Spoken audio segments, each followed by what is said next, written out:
कणकवलीतील अतिक्रमण हटवा मोहिमेनंतर फळ व भाजी विक्रेत्यांसाठी जागा निश्चितीचं काम सुरू असताना पत्रकारांना चित्रीकरण करू नका आणि फौजदारी गुन्हा दाखल करण्याच्या सूचना केल्याप्रकरणी कणकवली नगरपंचायतीच्या मुख्याधिकारी गौरी पाटील यांनी पत्रकारांची भेट घेऊन स्पष्टीकरण दिलंय।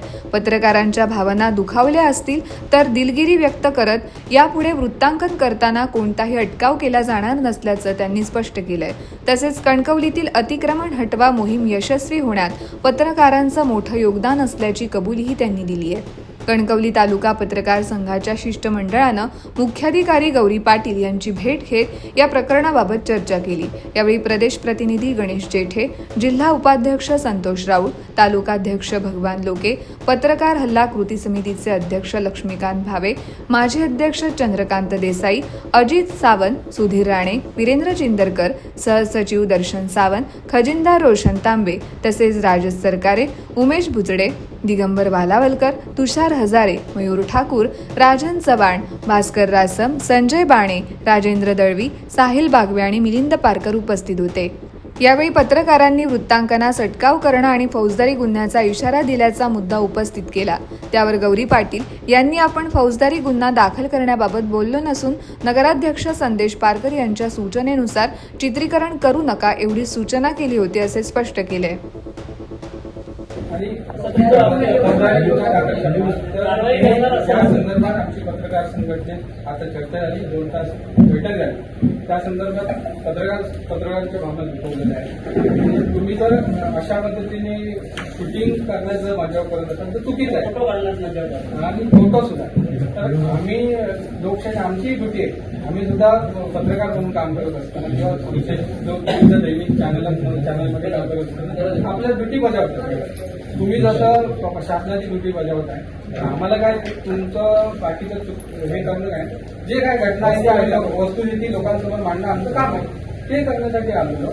बाकीचं आमचे जेठे साहेब बोलतील, राहुल साहेब बोलतील आणि हे समोर होते होता सरकारी साहेब ना आणि कोण होतं एक आणखी सरकारी साहेब कोण होतो, काय बोलले होते मॅडम ते सांगा। बातमीचा विषय असं मॅडमांचं म्हणणं होतं मध्ये फोटो जेव्हा काढायला गेलो तेव्हा अध्यक्षांनी आम्हाला सांगितलं की हा डिस्कशनचा विषय आहे, याची बातमी करू नका, अध्यक्ष बोलले, तेच मी त्यांना सांगितलं। मध्ये फोटो काढत होता, कारवाई करणार असं जाहीर सांगितलं, ते मी तिथं सांगितलं। अध्यक्ष आता बोलणं चालू होतं, हा विषय बातमीचा नाहीये, डिस्कशन चालू आहे। हे जे आम्ही केबिनमध्ये डिस्कशन करणार होते, एवढ्या लोकांना एकत्रित बोलवणं शक्य नव्हतं म्हणून ते डिस्कशन बाहेर चाललेलं होतं।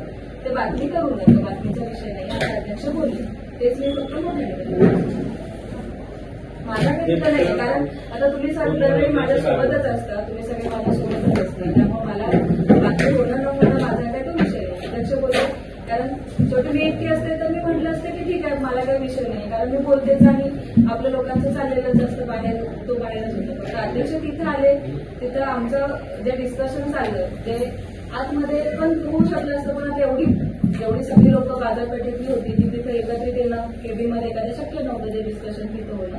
त्यामुळे ते अध्यक्ष बोलले की हा डिस्कशनचा विषय आहे, तो बाहेर येऊ नये असं त्यांचं मत होतं। मी फक्त ते मोठ्याने दाखवलं, आमचं काही त्याच्यामध्ये आक्षेप नाही, तुमच्या वार्तांकनावरती आमचा काही आक्षेप शेवटी काय आमची केबिन पण एक सार्वजनिकच आहे, त्यामुळे आम्ही शूटिंग करू शकतो। महाराष्ट्र शासनाचा तसा जयाल झालेला आहे, आम्हाला वृत्तांकनापासून कोणीही रोखू शकत नाही। त्याच्यामुळे माझं म्हणणं आहे, तुम्ही फौजदारी जो गुन्हा दाखल करण्याचं म्हटलंय आणि हे नगराध्यक्ष सुद्धा आम्हाला आता आम्ही चर्चा केली त्यांच्याशी फोनवर, ते मुंबईला आहे, नाही तर आम्ही त्यांनाही आता एकत्रित मिटिंगच करणार होतो। तेही बोलले की मॅडम बोलले आणि आमचेही लोक म्हटलेलं नाहीये, फौजदारी गुन्हा शब्द माझ्याकडून कधीच आलेला नाहीये। मी फक्त त्यांना सांगितलं की हे करू नका म्हणून, हा बातमीचा विषय नाही। जे अध्यक्ष बोलले तेच मी फक्त मोठ्याने बोलून दाखवलं आणि फौजदारी गुन्हा माझ्याकडून एवढ्या कारण तुम्ही सगळे पत्रकार बंधू माझ्या नेहमी सोबत असतात, फौजदारी गुन्हा मी तुमच्यावरती करणार असा शब्द माझ्याकडून येणं कधीच शक्य नाही. स्टॉल हटाव मोहिमेमध्ये मॅडम मी तेच तुम्हाला तुमच्या सोबत आम्ही काम तेच केलं. तुम्हाला तुमच्या सांगते. तुम्ही सगळ्या आमच्या माझ्यासोबत लोकांनी नेहमीच सहकार्याची भूमिका त्यामुळे घेतली. माझ्याकडून काहीतरी गैरसमज झाला असेल कुणाच तर ऐकण्यामध्ये. मी शूटिंग करू नका म्हटले ते आपल्या अध्यक्षांचा विषय होता की आमचा हा डिस्कशनचा विषय आहे, तुम्ही बातमीमध्ये घेऊ नका. हे अध्यक्षांचं ते तिथल्या बाकीच्या इतर लोकांचं पण म्हणणं असल्यामुळे तेच मी फक्त मोठ्याने म्हणून दाखवलं.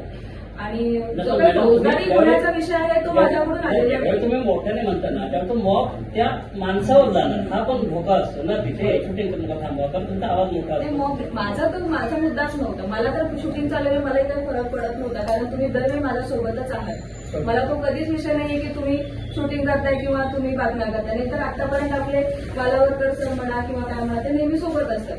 आमचा तो विषयच कधी नाही की मला तो कधीच तरी प्रॉब्लेम आलेला नाहीये या गोष्टींचा. अध्यक्षांचं मत होतं की ते बातमीमध्ये यायला नको. अध्यक्षांना जर असं याच्यावर आक्षेप आहे. असं तुम्ही काल संध्याकाळी बोलला होता की ते फोटो काढला तर तुम्ही त्यावर कारवाई करणार नाही. आणि फौजदारी गुन्हा दाखल करणार. त्या संदर्भात आमची पत्रकार संघटनेत आता चर्चा झाली. 2 तास बैठक झाली. त्या संदर्भात पत्रकारांच्या भावना दुखवलेल्या आहेत. तुम्ही जर अशा पद्धतीने शूटिंग करण्याचं माझ्यावर करत असाल तर चुकीचं आहे. फोटो काढणार नाही. आणि फोटो सुद्धा. तर आम्ही लोकशाही आमची ड्युटी आहे. आम्ही सुद्धा पत्रकार म्हणून काम करत असताना किंवा विशेष तुमच्या दैनिक चॅनलमध्ये काम करत असताना आपल्या ड्युटी बजावतात. तुम्ही जसं शासनाची ड्युटी बजावत आहे आम्हाला काय तुमचं बाकीचं हे करणं काय जे काय घटना आहे त्या वस्तुस्थिती लोकांसमोर मांडणं आमचं काम आहे. ते करण्यासाठी आलेलो. बाकीचं आमचे जेठे साहेब बोलतील राहुल साहेब बोलतील आणि हे समोर होते होता सरकारी साहेब ना आणि कोण होतं एक आणखी सरकारी कोण होतो काय बोलले होते मॅडम ते सांगा. बातमीचा विषय असं मॅडमांचं म्हणणं होतं. आणि मध्ये फोटो जेव्हा काढायला गेलो तेव्हा म्हणाले अध्यक्षांनी आम्हाला सांगितलं की हा डिस्कशनचा विषय आहे याची बातमी करू नका असं अध्यक्ष बोलले. तेच मी फक्त त्यांना सांगितलं. मध्ये फोटो काढत होता तेव्हा नाही तर फोटो काढून नका कारवाई करणार असं जाहीर अध्यक्षांनी जे सांगितलं. सांगितलं ते मी तिथं सांगितलं. अध्यक्ष आता बोलले. आमचं बोलणं चालू होतं. हा विषय बातमीचा नाहीये, डिस्कशन चालू आहे. हे जे आम्ही केबिनमध्ये डिस्कशन करणार आहे ते एवढ्या लोकांना एकत्रित बोलवणं शक्य नव्हतं म्हणून ते डिस्कशन बाहेर चाललेलं होतं. ते बातमी करू नका, बातमीचा विषय नाही असं अध्यक्ष बोलले. तेच मी फक्त मोठ्याने माझ्या काही तिथं नाही कारण आता तुम्ही दरवेळी माझ्यासोबतच असता. तुम्ही सगळे माझ्यासोबतच असता. त्यामुळे मला बातमी होणं न होणं माझा काय तो विषय नाही. अध्यक्ष बोलले कारण शेवटी मी एकटी असते तर मी म्हटलं असते की ठीक आहे मला काही विषय नाही कारण मी बोलतेच आणि आपल्या लोकांचं चाललेलंच असतं बाहेर तो बाहेरच होतो. फक्त अध्यक्ष तिथे आले तिथं आमचं जे डिस्कशन चाललं ते आतमध्ये पण होऊ शकलं असतं पण आता एवढी सगळी लोक बाजारपेठेतली होती की तिथे एकत्रित येणं केबीमध्ये एखाद्या शक्य नव्हतं जे डिस्कशन तिथं होणं. त्यामुळे ते अध्यक्ष बोलले की हा डिस्कशनचा विषय आहे तो बाहेर येऊ नये असं त्यांचं मत होतं. मी फक्त ते मोठ्याने दाखवलं.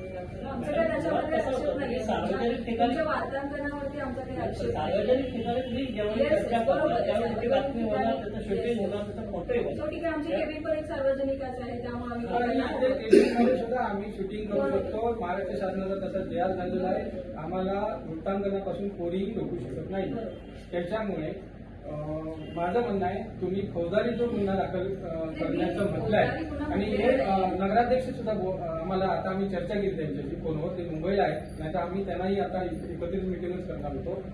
तेही बोलले की मॅडम बोलले आणि आमचेही लोक मी म्हटलेलं नाहीये. फौजदारी गुन्हा हा शब्द माझ्याकडून कधीच आलेला नाहीये. मी फक्त त्यांना सांगितलं की हे करू नका म्हणून हा बातमीचा विषय नाही. जे अध्यक्ष बोलले तेच मी फक्त मोठ्याने बोलून दाखवलं. आणि फौजदारी गुन्हा माझ्याकडून एवढ्या कारण तुम्ही सगळे पत्रकार बंधू माझ्या नेहमी सोबत असतात. फौजदारी गुन्हा मी तुमच्यावरती करणार असा शब्द माझ्याकडून येणं कधीच शक्य नाही. स्टॉल हटाव मोहिमेमध्ये मॅडम मी तेच तुमच्या सोबत आम्ही काम केलं. तुमच्या सगळ्या आमच्या लोकांनी सहकार्याची भूमिका त्यामुळे घेतली. माझ्याकडून काहीतरी गैरसमज झाला असेल कुणाच तर ऐकण्यामध्ये. मी शूटिंग करू नका म्हटले ते आपल्या अध्यक्षांचा विषय होता की आमचा हा डिस्कशनचा विषय आहे तुम्ही बातमीमध्ये घेऊ नका. हे अध्यक्षांचं ते तिथल्या बाकीच्या इतर लोकांचं पण म्हणणं असल्यामुळे तेच मी फक्त मोठ्याने म्हणून दाखवलं. आणि जो काही फौजदारी गुन्ह्याचा विषय आहे तो माझ्याकडून आलेला आहे. तुम्ही मोठ्याने म्हणता ना त्यावेळी तो मॉब त्या माणसावर जाणार हा पण धोका असतो ना. तिथे शूटिंग करून नका थांबवा कारण तुमचा आवाज मोठा नाही, असतो. मग माझा मुद्दाच नव्हता. मला तर शूटिंग चाललेलं मलाही काही फरक पडत नव्हता कारण तुम्ही दरवेळी माझ्यासोबतच आहात. मला तो कधीच विषय नाहीये की तुम्ही शूटिंग करताय किंवा तुम्ही बातम्या करताय. नाही तर आतापर्यंत आपले बालावरकर सर म्हणा किंवा काय म्हणा ते नेहमी सोबत असतात. आमचा तो विषयच कधी नाही की मला तो कधीच कधी प्रॉब्लेम आलेला नाहीये या गोष्टीचा. अध्यक्षांचं मत होतं की ते बातमीमध्ये यायला नको. अध्यक्षांना जर असं